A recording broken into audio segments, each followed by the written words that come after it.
Right, let's get into some of these buzzwords and jargon for finance. We're going to look at 5 simple expressions and how they get used in doing some financial justification. We're going to look at payback, return on investment, discounted cash flow, net present value, and internal rate of return. Let's get started by looking at the expression payback. I've created a simple table to show an example of a customer who's investing in a simple project. As you can see, there's an investment of about £1 million. And against this investment, the customer will get returns in following years of £300,000, then £700,000, and then £1.2 million in year 3. So this will be typical of a profile of a cash flow where the returns take some time to develop. Now note, year 0 is an accounting term, and this is defined as when the investment is initially made. Actually, the day in which the money goes out of a bank account. Year 1 then starts the day after this investment is made. In other words, we start by adding the returns up immediately, even if there might be a lead time in getting some of the project delivered. The cash in here is shown year by year. It's not cumulative. So in each of those 3 years, we'll see different levels of cash in, so that after year 3, there'll be a total cash in of 2.2 million, against the initial 1 million cash out, or the investment.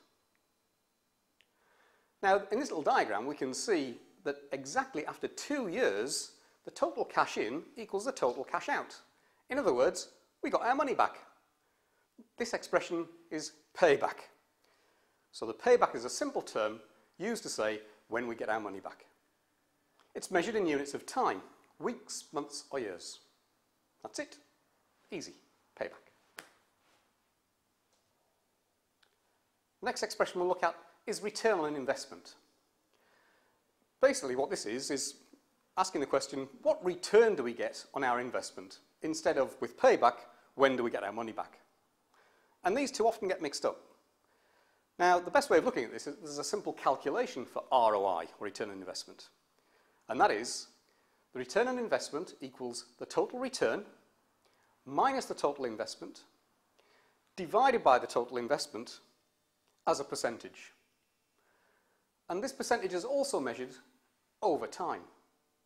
So let's have another look at our example where I've shown the cumulative figures. So now the diagram looks slightly different, but it's based on the same basic data. So in this example, if we calculate the ROI using our little formula, we get the following. The total return is 2.2 million, minus £1 million investment, divided by a million, multiplied by 100%, comes to 120%. But one more thing to note, this is over 3 years. If we calculate it over a different time period, the ROI will be a different figure. So top tip here, when you're sitting down with your customer to look at return on investment and the financial justification, then find out from the customer how they actually calculate ROI and over what time period. Now, one more thing to say about this return on investment expression. I would describe this as simple ROI. We're not making any allowance in our calculations here for things like cost of money or risk. Remember the little check exercise we did? In the real world, however, we need to take these things into account. So we'll move on and see how finance people do this with the expression discounted cash flow.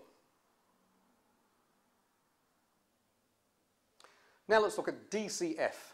DCF stands for discounted cash flow. In order to predict what our return on investment might be on a given project, we need to apply a factor that takes into account both the cost of money and risk over time. So we use this expression discounted cash flow and apply a percentage to the cash flow figures that we've seen in the diagram. The effect of this is to erode some of the value. Now, DCF works in a compounding manner. It's a bit like compound interest when you have money in a savings account for several years and you get interest on the interest. But in the case of DCF, it works in the reverse. Now, higher discounts erode the cash figures more over longer periods of time. In the diagram, you'll see I've applied a DCF factor of 15% to the original numbers on our chart.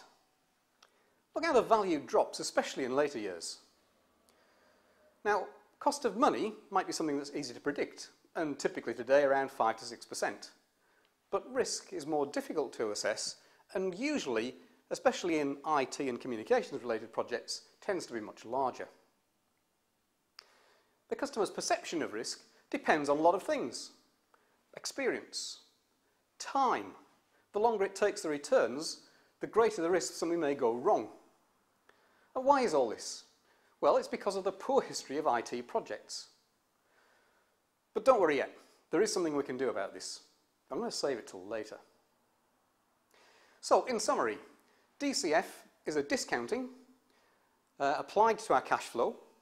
It's a combination of cost of money plus risk, and it depends on the type of project that the customer is involving in, and also around the economic circumstances at any point in time. I guess one other factor is it would also depend on the customer's own perception of risk. Our next piece of financial jargon is net present value, or NPV. Basically what this means is, if we look ahead to some date in the future, what will be the value of the project at that point in time?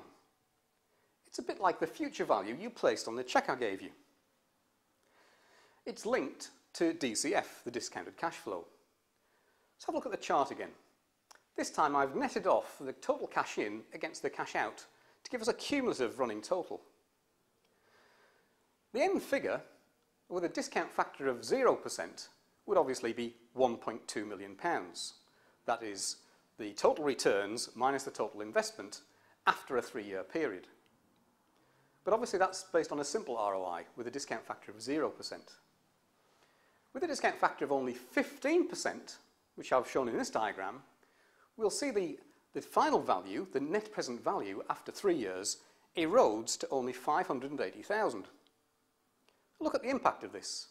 It means that after only 3 years, with a discount of only 15%, the NPV drops to less than half. If we applied a factor of 30% to our DCF, we'd end up with only 190k, which isn't very much after a 3-year period when you've risked £1 million. And you want to know the worst news? Today, a discount of 15% for an IT-based project would be very modest. You'll probably be looking at more like 30 to 40%. Ouch.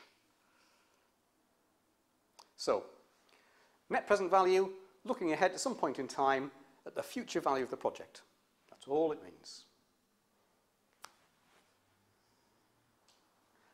Our final piece of financial buzzword and jargon is IRR, internal rate of return.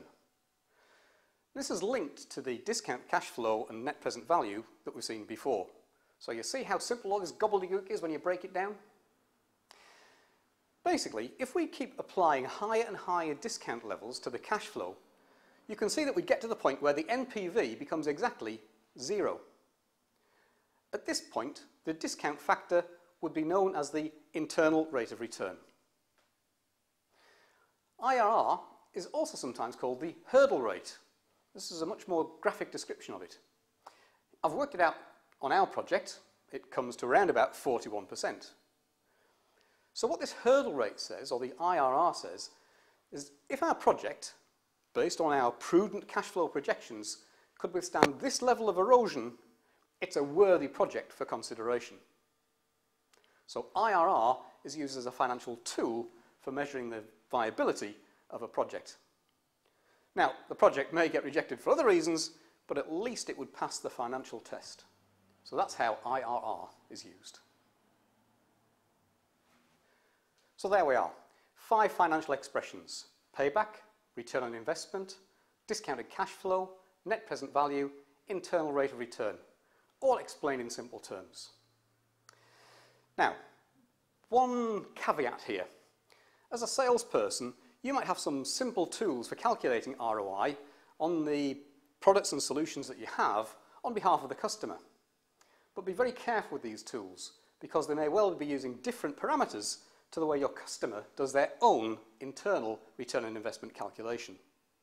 In fact, this provides you with an excellent opportunity to sit down with the customer, compare your notes and make sure that you're using their model, but involving all of the areas of return that you've identified in their calculation. But let's just think back over our little diagrams here. when we apply those discounting factors, the end payback for the customer, the final total return of their investment, doesn't look very good. In fact, it looks so bad, they probably wouldn't go ahead. So watch out for our next episode, and we'll describe 5 top tips to lift you out of this gloom and help you win that deal.